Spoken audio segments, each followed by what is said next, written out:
நேற்று தென்மேற்கு வங்கக்கடலில் இலங்கைக்கு அருகே நிலை கொண்டிருந்த தீவிர குறைந்த காற்றழுத்த தாழ்வு பகுதி இன்று காலை 8:30 மணி அளவில் இலங்கை, மன்னார் வளைகுடா மற்றும் அதை ஒட்டியுள்ள தென்மேற்கு வங்கக்கடலில் நிலவு கொண்டுள்ளது. இது அடுத்து வரும் 48 மணி நேரத்தில் காற்றழுத்த தாழ்வு மண்டலமாக வலுப்பெற்று வடமேற்கு திசையில் நகர்ந்து வட தமிழக கடற்கரை நோக்கி நகரக்கூடும் என்று எதிர்பார்க்கப்படுகிறது. கடந்த 24 மணி நேரத்தில் தென் தமிழகத்தில் பெரும்பாலான இடங்களிலும் வட தமிழகத்தில் ஒரு சில இடங்களிலும் மழை பதிவாகியுள்ளது. அதிகபட்சமாக வேதாரண்யத்தில் 10 சென்டிமீட்டர் மழை பதிவாகியுள்ளது.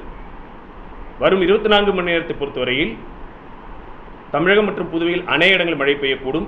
கனமழையை பொறுத்தவரையில் தென் தமிழகம் மற்றும் வட கடலோர தமிழக மாவட்டங்களில் ஒரு சில இடங்களிலும் வட தமிழகத்தின் உள் மாவட்டங்களில் ஓரிரு இடங்களிலும் கனமழை பெய்யக்கூடும்.